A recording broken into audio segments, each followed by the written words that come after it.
Gerry Ryan, the Ryan Line on 2FM, Ireland's number one. Alan Doherty, there's a name, from Donegal, was born with a condition called otophacial syndrome. His parents, Bernie and Danny, were told at the time that there was little chance that Alan would survive. Well, thankfully on that occasion, the doctors were wrong. Now 18 years of age, Alan is unique in many ways. He's just one of two people with this condition, and he was the very first person in the world to undergo a series of operations for a new chin. You may have seen the photographs over the last couple of months in the papers, and you would have seen him on RTE television. He went to the world-famous Mount Sinai Medical Centre in New York last June. Now, Alan's attitude is uniquely positive. He's quoted in a piece by Paddy Clancy in today's Irish Times saying, "I may have been born with no chin, but I was born with determination and humour." Alan and his mum Bernie flew back from New York yesterday after his latest treatment to remedy a jawbone infection, and they join us now on the line. Bernie and Alan, good morning to you both. Oh. Good morning, Gerry.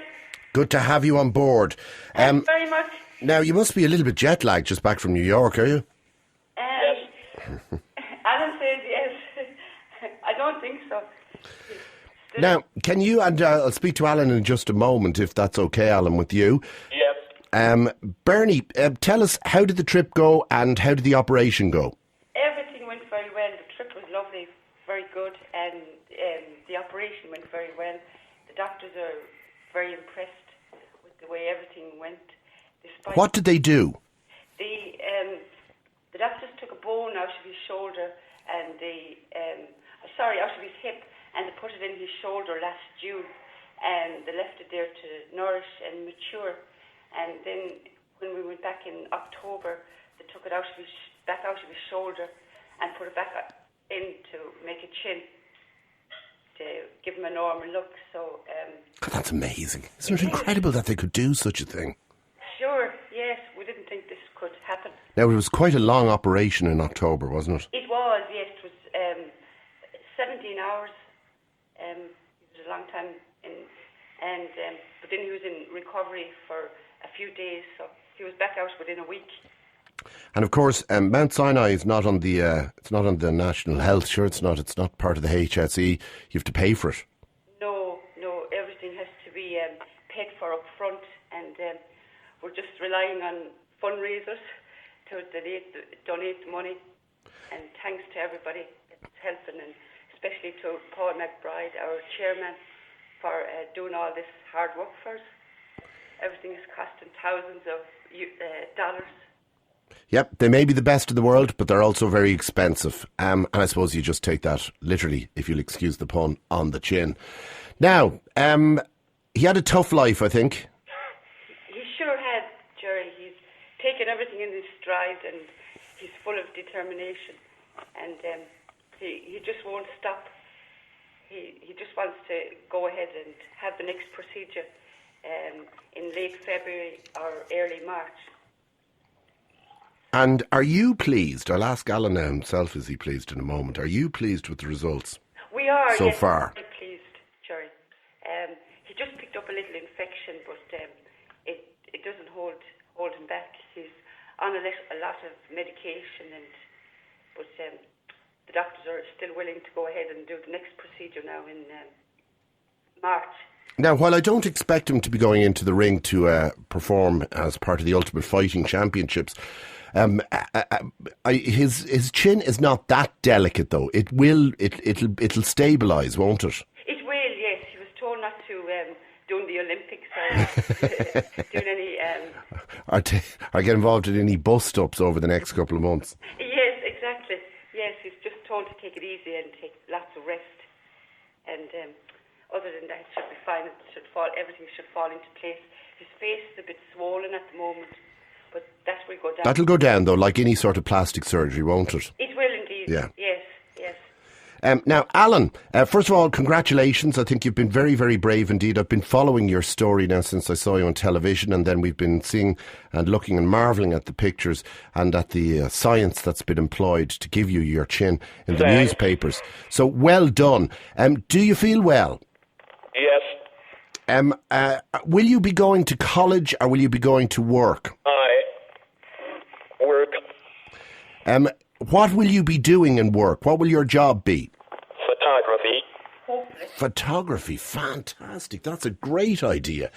And are you sore at the moment? Not a bit. Not a bit. That's really, really good. Are you worried about going back for more treatment? No. Are you pleased the way your chin looks? Yes. Excellent. Okay, it'll be the dances for you next, buddy. Yes. Absolutely, and you deserve it as well. Was it painful after the operation, Alan? A bit. A bit, okay. Okay, I'm going to leave it there, and I'm going to say congratulations to you, Alan. Keep the best side out, because that's exactly what the object of this exercise is. It looks pretty good. I'm looking at a photograph here. Yes. God, they're geniuses, I can tell you. Absolute geniuses. I could do with some of that myself. Cool. And I hope to talk to you in the next couple of months as you progress and as the swelling goes down in particular. Okay. Okay, well done. Well done. Yes. Now, Mum, well done to you as well, because you've been a great support to him. Thank you very much, Gerry. And we'll keep in touch with you because we'd like to see how this progresses over the next couple of months, all right? Thank you very much, Gerry, for taking the time to call us. Thank you. No, thank you for talking to us. It's fascinating. I mean, I love this kind of thing. It's real Discovery Channel stuff. To see somebody given a second chance at life through technology, isn't it wonderful? Well done, Alan. Take care. Thanks. 90 to 92. Gerry Ryan on 2FM. Stop moaning about pay rises. Hi, Gerry. My blood boils to hear the public sector workers moaning because they didn't get a pay rise. Would they ever just give it a miss? I'm 32 years of age, living in Kildare because I can't afford to live in Dublin. I have a business degree, but I can't get a decent job.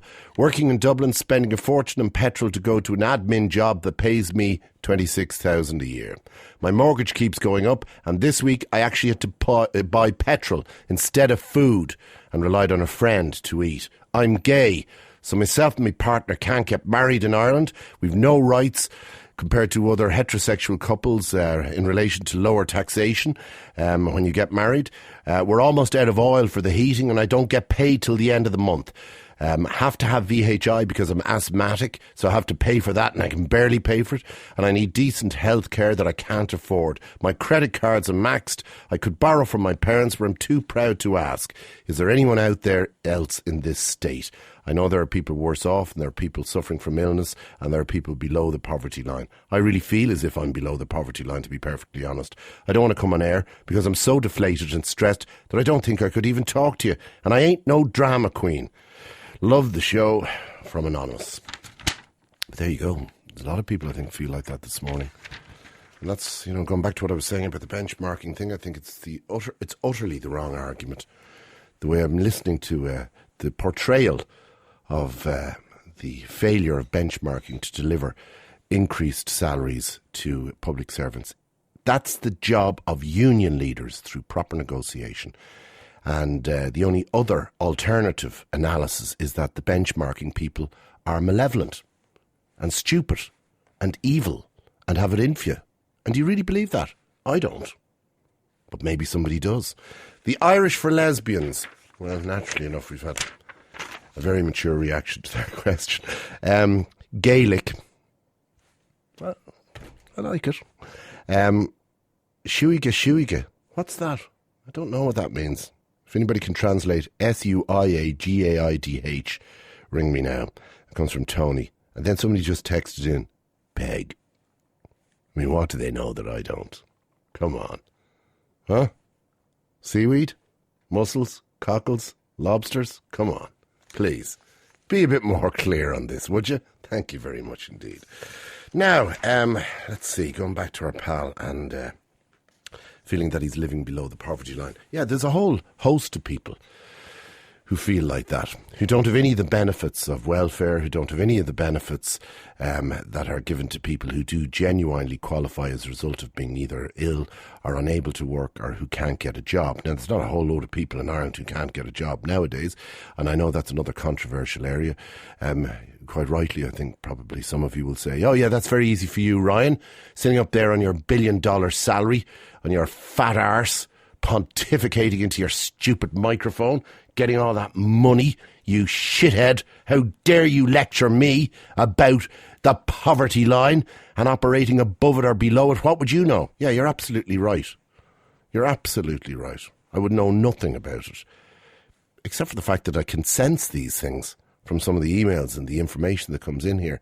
And I do genuinely believe that there is a substantial level of employment in this country. That doesn't mean that the jobs are all good. It doesn't mean that they're all properly paid. It doesn't mean that everybody who works in a job in Ireland has appropriate representation at a union level or has all their rights recognised fully or who's even happy working. I'm not even suggesting that the majority of Irish workers are happy working, but there was a time when people would have been happy to do absolutely anything in this country when we didn't have any employment. What I'm really talking about is that section of Irish society referred to by my pal here in the email. He's earning $26,000 a year. He's gay, so therefore he can't get married. He can't get the tax benefits of being a married man. His credit cards are maxed. He's barely able to pay for his VHI. You may think he's exaggerating when he said this week he put petrol into the car rather than food on the table. I believe that can happen. I believe that when the mortgage keeps going up, as it's doing at the moment, the few little loans that you've got begin to become a lot more difficult to pay. You can arrive at a moment on $26,000 a year. No problem.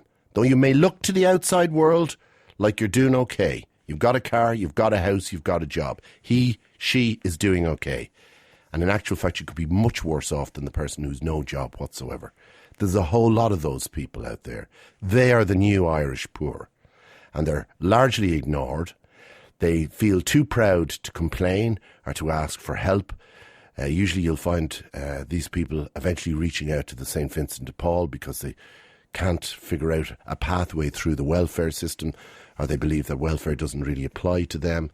You will find them more frequently these days going along to organisations and authorities like MABS, so that gives a good indication. V2P and MABS will actually give you a good indication of this new group of Irish poor. And also, there's so little, from commentators, there is almost universally no sympathy for these people. So you've got a house, you're able to pay a mortgage. God, I wish you'd be so, come on, give it a break. Well, I have a lot of sympathy for somebody like that because he must feel that what's the point in getting up? What joy is there in life? Yeah, sure, he's got the house, but it's breaking his balls to pay back the mortgage. Sure, he's got the VHI, but he can barely pay it. He's got a car, but he got no food this week. He had to get money or food from his friends. That's not a life. That is not a life. Now, here's a text, 51552. My younger 24-year-old sibling has just started a job in the public service, 34,000, ridiculous entry level. Do they mean ridiculously good or ridiculously bad? Ridiculously good. You see, I don't say that. If he was a 34 million euro entry level, I would say good enough. We're a terrible nation of begrudgers. Everybody's entitled to whatever they get. What you can get, you're entitled to. Negotiate the rest of it. The whinging and the moaning and it's his fault and the fella at the top's after getting more money, that's another distraction. And I would be so pissed off if I was waking up this morning, a public servant, listening to people trying to distract again. I mean, the first distraction is the benchmarking people are evil. They're all from a dark continent, and they've come over here with malevolence on their mind, and they've all been paid off by the government to frig us into hell and back. Yeah, that's what happened. We were promised money by benchmarking, we didn't get. That's bullshit. We know that's bullshit. Negotiation's the way that you get your money. The other red herring here is, the guy at the top's getting loads of money, so should I. Listen, the world has always had star turns. Let's be honest about it. Let's call it. The guy washing the windows is working his butt off. And it's hard work and it's valuable work. But he's not going to get paid the same amount of money as the fella flying the plane. That's a fact of life. In every walk of life, there are star turns. You want the best guy in the world to be heading up the VHI, do you? You want the best guy in the world. You want your VHI payments to at least stay static. If they don't go down, it's very unlikely they're going to go down, but let's keep them static. Let's not have them rocketing through the roof. You're going to need the best guy in the world running the VHI. Well, give him 650,000 then. And there's no point in people who didn't get awards and benchmarking saying, well, he shouldn't get 650, he should get the same money as the fella sweeping the floors. I was listening to, I think it was Joan Burton today, was it? Yeah. And, you know, that was kind of the argument. She was making the most utopian, fanciful argument I have ever heard. The naivety of it was utterly shocking. You know, that globalisation is resulting in a tiny percentage of people earning loads of money. Look, that happens all over the world since the cave. Star turns will always exist. We saw it in the Soviet Union. It didn't work. You can't pay the astronaut the same amount of money as the taxi driver. It doesn't work. 19 to 92. The Gerry Ryan Show, Monday to Friday, 9 till 12 on 2FM. Question. Have you ever been tempted to fry someone's liver, accompanied with fava beans and a nice restrained Chianti on the side to sip as you wash it all down? Ever been curious about, for instance, what the hobbits might be chewing in The Lord of the Rings? Or have you ever wondered what Sally was nibbling on in that orgasmic scene from When Harry Met Sally? Well, I suppose it is quite possible, being a Ryan Show listener, that you actually have pondered on these culinary delights. My next guest has married his love of cinema with food together in a book called Pulp Kitchen. And he joins us now from BBC in London with, amongst other things, the gruel recipe from Oliver Twist, the bloody popcorn from Screen, and many more. Fergus O'Sullivan, good morning. Morning. Welcome. First of all, it's such a fantastic and such an obvious idea for a book, and yet I've never come across it before. What tempted you? Well, I mean, I suppose I've always, as you say, I've always loved film. I suppose the thing that made me realise that there might be a book in this was when someone told me that the blood going down the plug hole in the shower scene in Psycho, if you remember that, yeah, apparently it was actually chocolate sauce. Really? Of course, it was in black and white. That's how they would have done that, yeah. Exactly, and it looked completely fine. I mean, it's not nearly so frightening now, you know, it's actually chocolate sauce. No, you've actually just completely ruined one of the great scenes of all time. Well, that's what my book's about. But, yeah, no, so I... so but I thought, there's this whole story about food and films, and maybe if I look in, I could make a book out of it. Mind you, you've also planted a lovely thought in my mind. Oh, yeah? She's so gorgeous in that shower scene, apart from the fact that she's being murdered. The inclusion of chocolate sauce now is something I'm quite happy about. Yeah. Now, how did you decide which recipes to include? Because there is a certain poetic license that's necessary to complete them, isn't there? Well, some of the recipes are almost verbatim from the films. There's some from The Godfather. I have some meatballs, for example. That's exactly as it was in the film.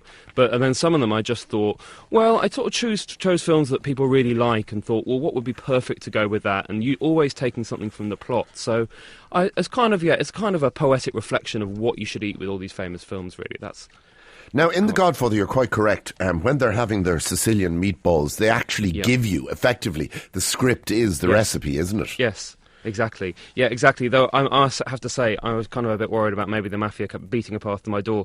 But I've added some onions to the sauce that he describes. I thought it would be better with a few onions, so I've changed it slightly. Apart from that, it's a typical, exact Sicilian meatball recipe. Yeah. So can you talk us through the recipe and the preparation? Oh yeah, I mean it's a mix of veal and beef and a little bit of stale white bread to just to bind it, and there's some oregano and onions and flat leaf parsley, and then you wake it up with a bit of garlic and nutmeg, and then and pecorino cheese, and then you bind it with egg. and then you sort of fry or bake them, and that goes with a sort of white red wine and plum tomato sauce. And remember, of course, to wash your hands, because if you get any of that on your machine gun, you could jam the mechanism. Exactly. And it's also, what's wonderful about that scene is that it comes in the midst of a huge battle between various competing mafia gangs, and it was quite a clever idea, the scene, because it gives you a relief from the onslaught of violence and mayhem and death and carnage. Exactly. Well, that seems to be like almost a typical feature of Italian American gangster films. Yeah. Is that you have all this grotesque violence, and then you have a big, a huge meal or maybe a gaudy wedding. So it sort of goes like, murder, wedding, murder, meal, murder, wedding. That's kind of It's really it's a way of balancing it out, making it a little bit more palatable somehow. You also give us the Goodfellas recipe too, as well. Oh yeah, the raised garlic, yes. Which is another wonderful scene, and indeed, once again, another relief from the chopping and the mayhem and the drugs and the shooting and the burying of corpses. And there's also great comedy in that scene and the delivery of that recipe, isn't there? Yes, what it is, because all of these heavy mafia enforcers that probably murdered, untold amount of people by the time they were 21, and here they are bickering over exactly the right way to make a tomato sauce. It's kind of a cute moment, yes. And obviously the bit that's classic about it is he's using a razor blade to slice incredibly wafer-thin slices of garlic so that it liquefies in the sauce. Now, I have to confess that I've tried it. It's an absolutely delicious sauce I've made. It's a veal shank cooked with this razor garlic sauce, but I've never managed to get it to liquefy.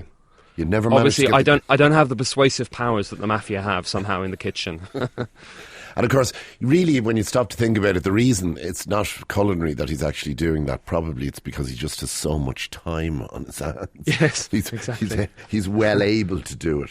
Exactly. And what does it taste like? It's delicious. It's delicious. I mean, it's a very rich, full-flavoured veal shank which actually has a lot of the flavour comes from the marrow, which actually you can pick up the bone and suck it out. It's delicious, very rich.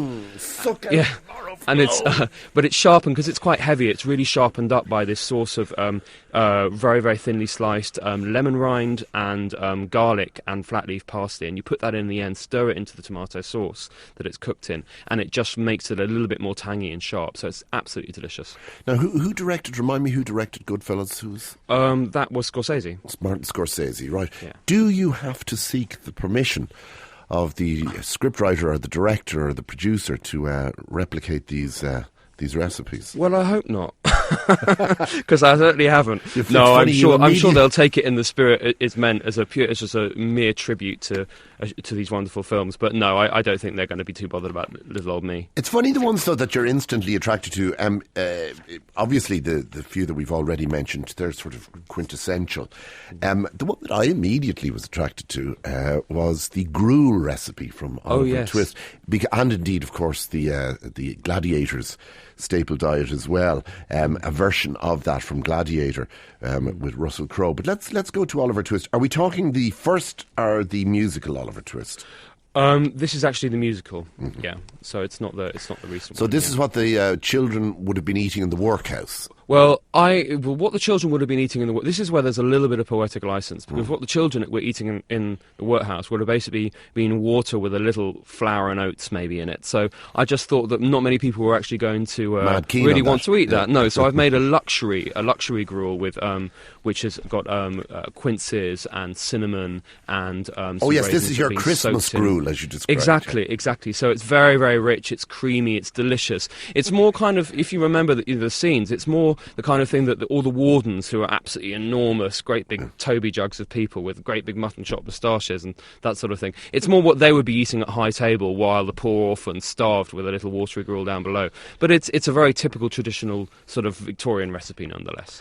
So traditionally, who would have eaten this quince Yuletide gruel that you've recreated? Oh, well, that would have been, I suppose, people that could afford fruit, so middle-class people, but or you might not have made it with quinces. I particularly like them, but you might have made it with apple or even dried apple. So it would have been, just ordinary people trying to use something with winter fruit to make a good, sweet, delicious I always fancied some of the servings that were being delivered to the governing body of the workhouse, who are eating an entirely different meal from the gruel-laden diet of the boys.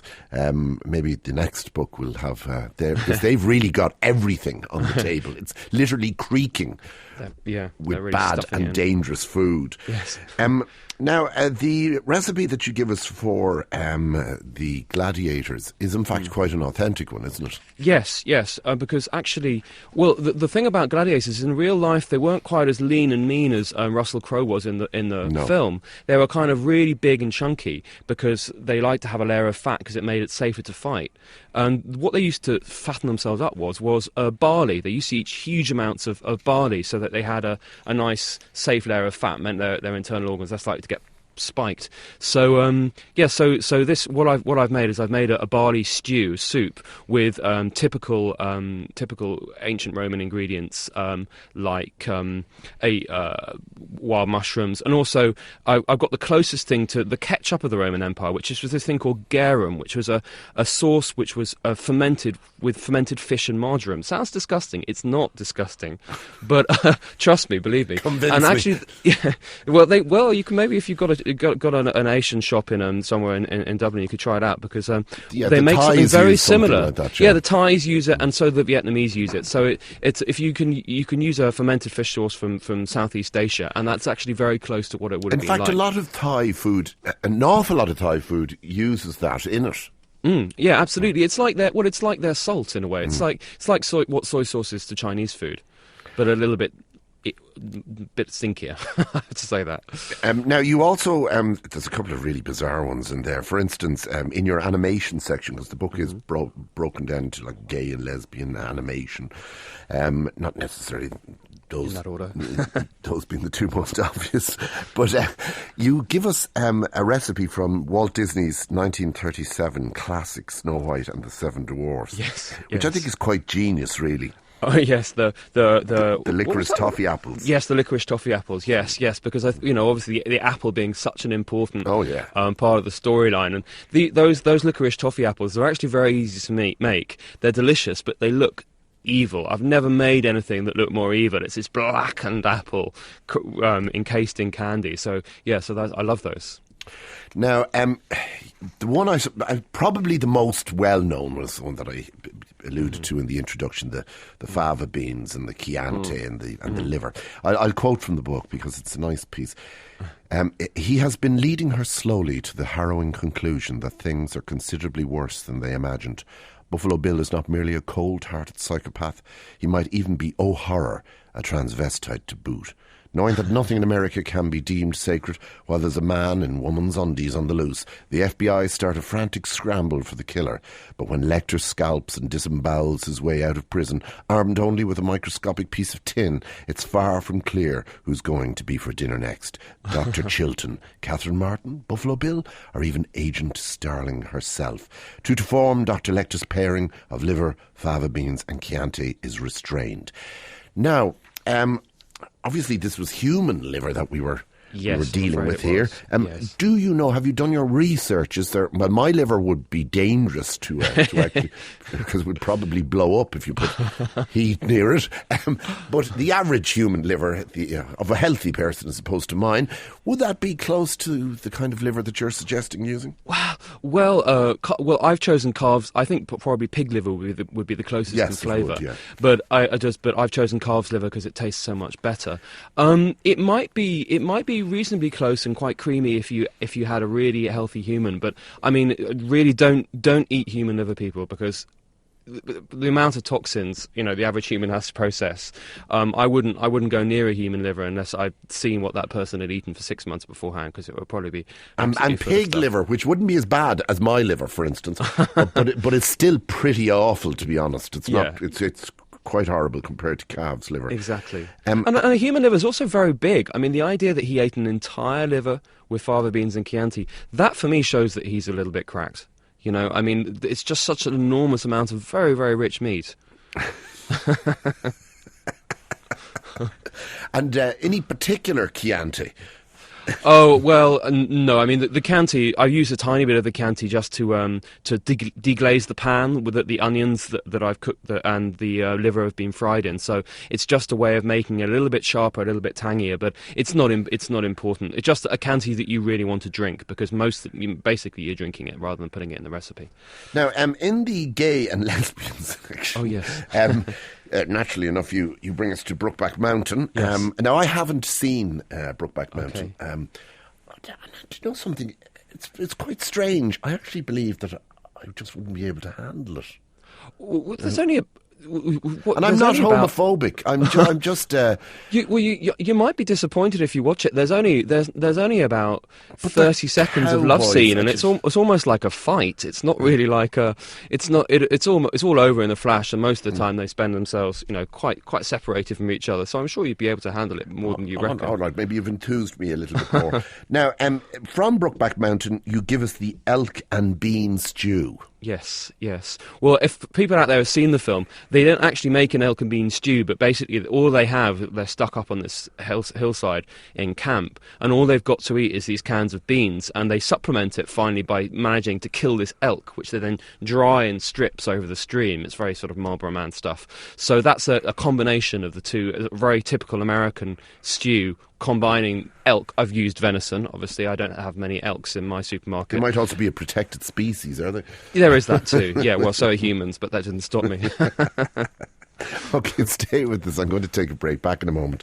At the moment, we are speaking to Fergus O'Sullivan, the author of Pulp Kitchen. This is really good, actually, and I hope we're doing it justice this morning and giving you a flavour of what's between the covers. Who is that girl, by the way, on the front? You probably don't know. Oh, that's Uma Thurman. Oh, it is. Because it's like a mock-up. Yeah, it's. I mean, it's meant to be like a mock-up of the Pulp Kitchen cover, but in the original, she's got a book on the bed in front of her, and she's got a cigarette, and here she's got a cocktail glass and a sort of some prawns in noodles. Yes, I'm glad you've confirmed that they're prawns because, well, I won't tell you what one or two people in my office said. They look a bit like worms. Believe me, we had trouble with the cover. That was our third version, and we couldn't get the illustrator to make them look a little less worm-like. Well, quite frankly, worms would be a relief compared to what it was suggested they were. What was it suggested they were? It's a genitalia thing, and it's not male. Well, oh, you're obviously more imaginative in your studio than I am. Yes, indeed. And we'll just quickly pass on from that because it may be, bad for your stomach if you're listening very closely this morning. Now, let's have a look at Whiskey and Ginger from The Wicker Man. This is in the cult film section. Yes. Well, if you've seen the film, The Wicker Man, obviously it's about sort of pagan sacrifice going on in 70s Scottish Highlands. Girls worshipping the male phallus. Absolutely. Always a good thing. People dancing around the maypole, yes, all that sort of stuff.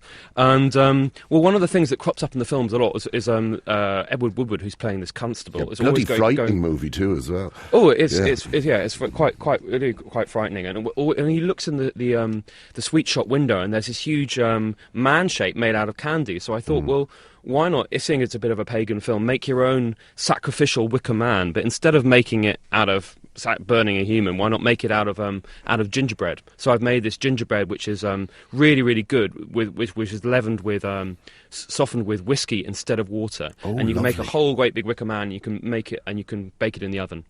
So yeah. So this is a bit like that Skoda ad, isn't it? Where they make the car from jellies and sweets and chocolates and stuff like that. Now, easier, I hope. Sticking with, yes, because that's very impressive, it is. Now, sticking with the sort of afters theme, let's go to The Sound of Music and the Dough Schnitzels. Oh, yes. Well, I just thought, there's these so are much... quite true to life, these ones are. Yeah. Those schnitzel. Well, that's actually a recipe I got off an Austrian friend. I said, because she says, there's that bit in the song when she says she likes schnitzel with noodles. Yeah. And I thought, well, dough a deer, combine them together, make them into something that could fit the rest of the film perfectly. And so that's actually a typical Austrian recipe for a way to cook escalopes of venison. Yeah. Monty Python's Life of Brian. Oh yes, it has to be the loaves and fishes. Yes. Well, I don't want to poke too much fun at a sacred subject, but there is the Sermon on the Mount in there, so in the film. So I thought, well, make a typical marinated whole fish recipe from the Palestine area, and these flatbreads I made with barley that you can make. So yeah, loaves and fishes, and obviously that recipe serves 5,000. Yes, blessed are the cheesemakers. What are you referring to? No, I won't do it. It's too schoolboyish. I have thoroughly enjoyed the book and equally enjoyed speaking to you about it. I tell you, you know what's wonderful about this is that this is the kind of book that you should have in your bathroom, because when you're sitting on the lavatory, and it's not an indictment of the book, it's a I've got it in my toilet too. You can just dip into it on occasion, and that's what's wonderful about it, and you will always, always be entertained. Fergus O'Sullivan, well done, congratulations. Thank you very much. Good morning to you. Good morning. That's Fergus O'Sullivan and Pulp Kitchen. It's really good, and all the recipes are real, they work. I actually have tried one or two of them, and you'll get a good laugh out of it. You'll also entertain people with it too, if you have it, as I've said, in your bathroom. Gerry Ryan, the Rhine.